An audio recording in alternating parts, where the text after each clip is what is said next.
भारत की आजादी के ठीक पहले मुझे दरभंगा महाराजा के हाथों सौंप दिया गया।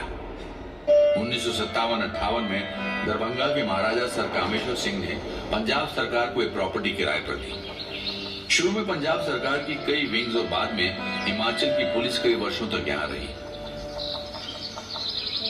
शिमला इतना भव्य था कि हिल स्टेशंस की क्वीन कहलाता था। मेरे सामने वाली सड़क के उस पार टेलीफोन एक्सचेंज है और टेलीग्राफ ऑफिस है। ये दुनिया के पहले ऑटोमेटिक टेलीफोन एक्सचेंज में से एक था। पास ही में YWCA है और इस जगह पर कभी मौसम विज्ञान का कार्यालय था।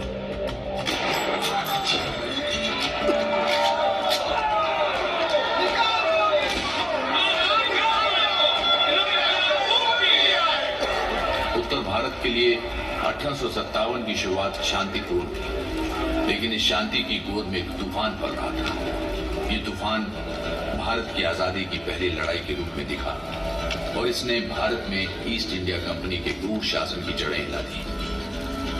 सेवकों ने अभी बाजार में सुना है कि शिमला के पास के जचोक कंटोनमेंट के लोगों ने भी विद्रोह कर दिया है। बकवास, वो कभी भी नमक हरामी नहीं करेगा। वो हमारे खिलाफ खड़े नहीं होगा। शिमला बैंक यहाँ से थोड़ी दूरी पर ही है, जहाँ आज ग्रैंड होटल है। अधिकांश यूरोपियंस वहाँ इकट्ठा हो गए थे। हालांकि भारत में अंग्रेजों के अन्याय और अत्याचार के खिलाफ इस विस्फोटक क्रांति का प्रभाव शिमला के अधिकांश हिस्सों में ना के बराबर है, लेकिन बाकी देश में इसकी आग भड़क चुकी थी। इसके भयंकर परिणाम देखने को मिले और पूरे के पूरे गांव में आग लग गई। शक्तिशाली और लुटेरी ईस्ट इंडिया कंपनी का अस्तित्व समाप्त हो गया और सारे अधिकार व शक्तियां ब्रिटानिया हुकूमत ने अपने हाथों में ले ली। अब भारत सरकार के प्रमुख का पदनाम गवर्नर जनरल ऑफ इंडिया और वायसराय कर दिया गया।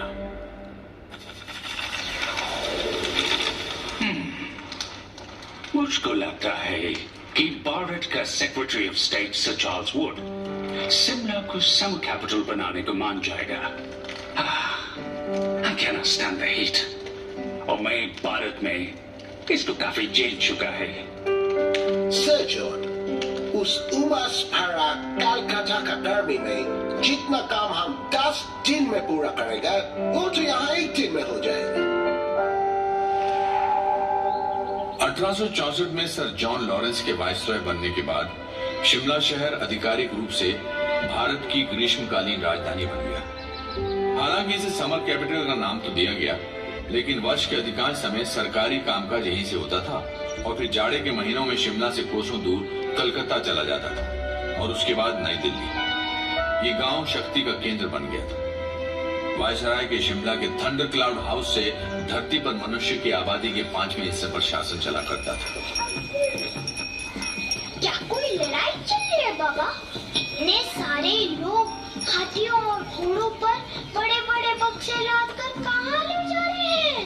वो बस भारत सरकार की फाइल्स और पेपर्स कलकत्ता से शिमला और शिमला से कलकत्ता ले जा रहे हैं। ओह, क्या तुम्हें पता है कि जब भारत सरकार कोई फैसला लेना नहीं चाहती तो वो क्या करती है? क्या करती है बाबा? फाइल पर एक टिप्पणी कर दी जाती है। कलकत्ता में चर्चा करें या शिमला में चर्चा करें और इस तरह वर्षों बीत जाते हैं। अच्छा। और तब तक उस अधिकारी के रिटायर होने या वापस इंग्लैंड जाने का समय हो जाता है। ओह, ऐसी बात। यदि आप कुछ बनना चाहते हैं तो शिमला जाइए। यदि आपको किसी से शादी करना है तो शिमला जाइए। ये ब्रिटिश एम्पायर की सबसे शानदार आउटपोस्ट है और वाइस रीगल लॉज का न्योता कभी भी मत ठुकराना। शिमला में अपनी तकदीर आजमाने वाले आकर्षक नवयुवकों का जमावड़ा लगता है। यहाँ ग्रास विडोज यानी कि अपने पति द्वारा छोड़ दी गई या पति से दूर रह रही ऐसी शादीशुदा औरतें आती थी जो मैदानों की तपती धूप और अपने पतियों दोनों से ही छुटकारा चाहती थी। फिशिंग फ्लीट के सदस्यों के रूप में अविवाहित ब्रिटिश नवयुवतियां पानी के जहाजों से यहाँ पत्थर की तलाश में उनकी यात्राओं के पहाड़ों के संकरे रास्तों के पीछे आकर समाप्त हो जाती थी। वहाँ ब्लैक हार्ट्स नामक एक गुप्त क्लब था जिसके सदस्यों को ओपन रिलेशनशिप में रहने की छूट नहीं थी, लेकिन इसके उलट खुले संबंधों को कभी रोका नहीं जा सका। महीने पिकनिक, डांस, थिएट्रिकल्स आदि कई बार हुए और मैंने जमकर मजा किया। रडियार्ड किपलिंग ने शिमला से अपनी आंट को लिखे एक पत्र में यही बात कही। भविष्य के नामी लेखक और नोबेल पुरस्कार विजेता किपलिंग ने शहर के गौरवमयी वर्षों के बारे में लिखा। उन्होंने शिमला से साहित्य के कुछ अमर किरदार रचे, जैसे कि मिस हॉक्सबी। मिस हॉक्सबी असली जिंदगी से जुड़ी किरदार थी और इनमें सांप जैसी धूर्तता, मर्दों जैसी तर्कशीलता, बच्चों जैसी निर्भीकता और औरतों का प्रिय चरित्र सभी मौजूद थे। रडियार्ड किपलिंग इस शहर से जुड़े बड़े साहित्यकारों में अकेले नहीं थे। समय के साथ इस सूची में कई बड़े नाम जुड़े, जिसमें नोबेल पुरस्कार विजेता और भारत के राष्ट्रगान के रचयिता रविंद्रनाथ टैगोर शामिल रहे। एम काय, इदरीश शाह, निर्मल वर्मा, कृष्णा सोबती, मोहन राकेश, भीष्म सानी और रस्किन बॉन्ड जैसे लेखकों और उपन्यासकारों का संबंध भी शिमला से रहा। एमेचर ड्रामेटिक क्लब के सदस्य पेशे से कलाकार हैं, और जो उनमें से कुछ शौकिया तौर पर सरकारी नौकरी में हैं। किसी भी प्रोफेशनल कंपनी के लिए शिमला में कोई गुंजाइश नहीं है, क्योंकि स्थानीय शौकिया कलाकार किराए पर थिएटर नहीं देने वाले। इसका कारण ये है कि वो हमेशा रिहर्सल करते रहते हैं और भूमिकाएं बदलते रहते हैं, और उनमें प्रमुख भूमिकाओं को लेकर लगातार टकरार होता रहता है। 20वीं शताब्दी के शुरू में लेखक डोज ने शिमला के मशहूर एमेचर ड्रामेटिक क्लब के बारे में यही कहा था। वाइसरेगल लॉज के ही आर्किटेक्ट हेनरी अर्विन ने टाउन हॉल को भी डिजाइन किया था। गॉथिक शैली में निर्मित ये विशाल टाउन हॉल 1887 में बनकर तैयार हुआ। इस इमारत में गेयटी थिएटर और क्लब के अलावा अन्य संस्थाएं भी थी। इस थिएटर में अनगिनत जानी मानी हस्तियों ने अपने कार्यक्रम प्रस्तुत किए और यहाँ से कई कलाकार अपने करियर में ऊंचाइयां छू चुके हैं। वाइसराय लॉर्ड लिटल ने वॉलपोल नामक नाटक लिखा। बॉय स्काउट मूवमेंट के संस्थापक रॉबर्ट बेडन पावल और रडियार्ड किपलिंग व मैरी मार्गरेट जैसे लेखक यहाँ अभिनय कर चुके हैं। कलाकार अमृता शेरगिल 7 वर्षों तक शिमला में रही। उन्होंने भी युवावस्था में यहाँ अभिनय किए। ऐसा माना जाता है कि गायक के.एल. सहगल ने अपना पहला सार्वजनिक कार्यक्रम गेयटी में ही प्रस्तुत किया। कैंडल्स, पृथ्वीराज कपूर, अनुपम खेर और कई अन्य नाम इस महान थिएटर से जुड़े हैं। 2009 में इसका व्यापक रूप से रेनोवेशन किया गया और आज गेयटी थिएटर कॉम्प्लेक्स शिमला के सांस्कृतिक जीवन का केंद्र है।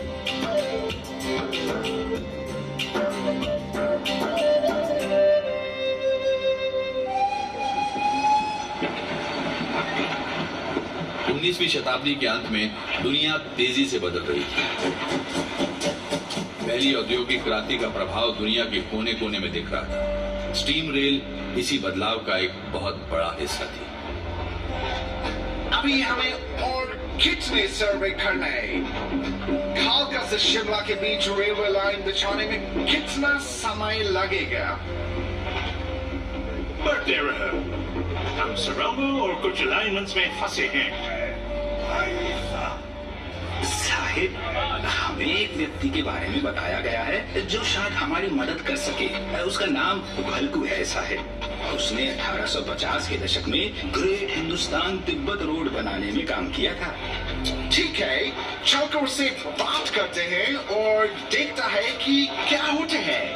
बिल्कुल सही मिस्टर हर।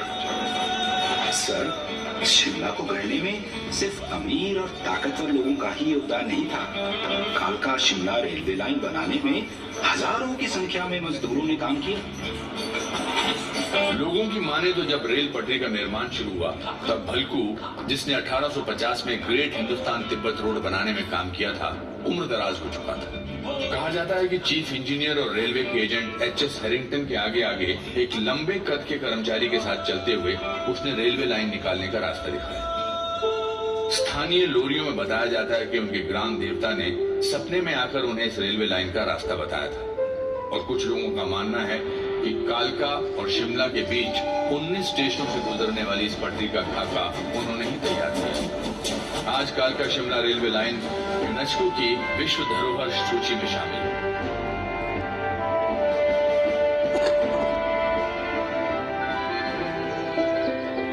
ये बहुत अच्छा बात है कि रेलवे लाइन बिछ गया है। लेकिन हमारा सामने काफी चिंताजनक स्थितियां हैं। ब्रिटिश राज को टी पार्टी की तरह नहीं चलाया जा सकता है। एनाडेल में गर्मी का ये बेहद सुहावना दिन है। हमारे चारों ओर फैले देवदार के ये सुंदर पेड़ इस माहौल को काफी खुशनुमा बनाते हैं। वाइस रॉय लॉर्ड कर्जन के साथ इस पवेलियन में मौजूद होना हमारे लिए सौभाग्य की बात है। क्यों मिस्टर यंग हस्बैंड, आपकी क्या राय है? बिल्कुल, मैं सचमुच यहाँ एक बहुत बड़े काम से आया है। अनंडेल में झुरमुटों के बीच बने जिमखाने को निहारते हुए वाइसरॉय लॉर्ड कर्जन और फ्रांसिस यंग हस्बैंड ने तिब्बत पर हमला करने की योजना बनाई। इससे कुछ साल पहले ही अनंडेल में चुपचाप एक अन्य घटना घट चुकी थी। ऐसा माना जाता है कि एलन ऑक्टेवियन ह्यूम यहाँ पिकनिक मनाने आए थे, जहाँ उनके मन में एक ऐसा संगठन बनाने का विचार आया जिससे अंग्रेजों और भारतीयों को करीब लाया जा सके। उनके द्वारा बनाया गया कांग्रेस नामक ये संगठन एक अलग ही दिशा में मुड़ गया और जल्दी ही उसकी अगुवाई में भारत का स्वतंत्रता संघर्ष शुरू हुआ।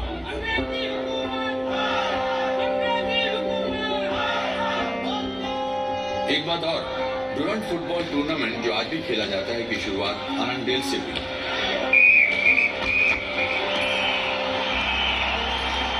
ब्रिटिश भारत और अफगानिस्तान को बांटने वाली डुरंट लाइन खींचने का निर्णय यही शिमला में हुआ था। अंग्रेज भारतीयों को सरकार में प्रतिनिधित्व देने से मुकर चुके थे। जलियांवाला बाग में हजारों निहत्थों को मौत के घाट उतारने वाला जनरल डायर कुछ समय शिमला में भी रह चुका था। अब शिमला की पहाड़ियों से भी आजादी के लिए आवाजें उठ रही।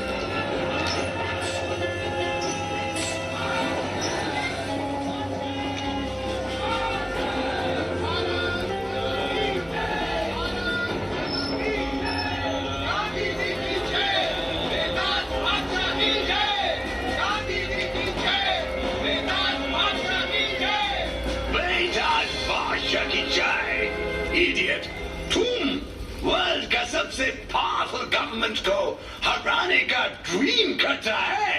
वंदे मातरम, वंदे। मैंने इस पहाड़ी से देखा है कि हजारों वर्षों की हुकूमत कैसे सिर्फ 3 दशकों के भीतर समाप्त हो गई। 1921 में भारत के ब्रिटिश वाइसरॉय लॉर्ड रेडिंग ने गांधी जी को शिमला आने के लिए निमंत्रण दिया था। उसी वर्ष दिसंबर में प्रिंस ऑफ वेल्स के आगमन के पूर्व भारत में शांति का माहौल कायम करने की कोशिश में ये बैठक बुलाई गई थी। दमनकारी रॉलेट एक्ट 1919 के विरोध में देश भर में गांधी जी द्वारा चलाए जा रहे आंदोलन की लहर से अंग्रेजी राज पहले ही घबराया हुआ था। इस काले कानून के तहत किसी भी भारतीय को बिना कोई कारण बताए अनिश्चित समय के लिए जेल में डाला जा सकता था। उनका कहना था, नो दलील, नो वकील, नो अपील।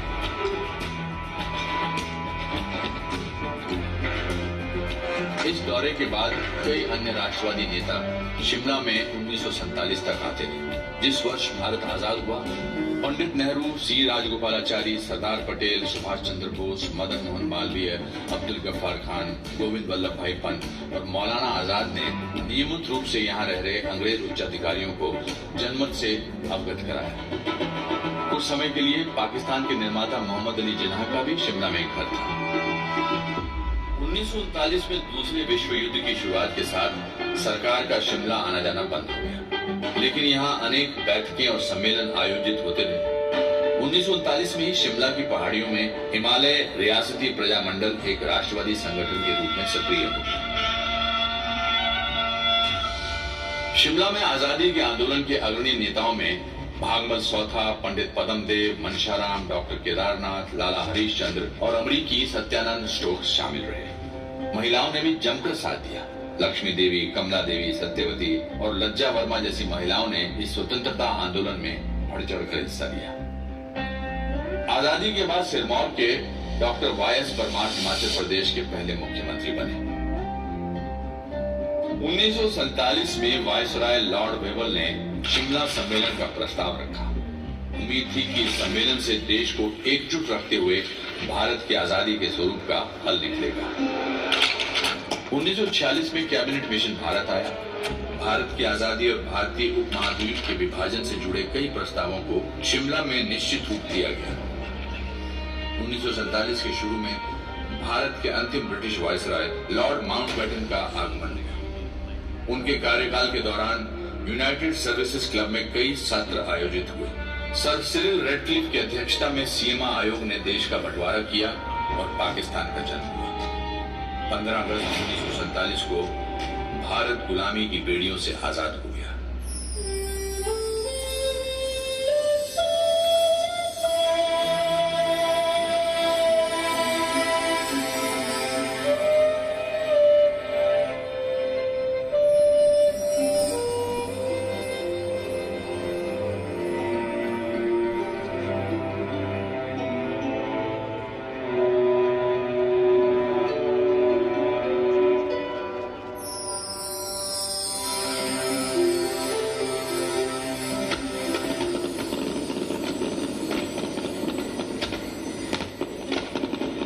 तेजी से वर्ष दर वर्ष बीतते चले गए और 1 नवंबर 1966 को शिमला पंजाब से अलग होकर हिमाचल प्रदेश की राजधानी।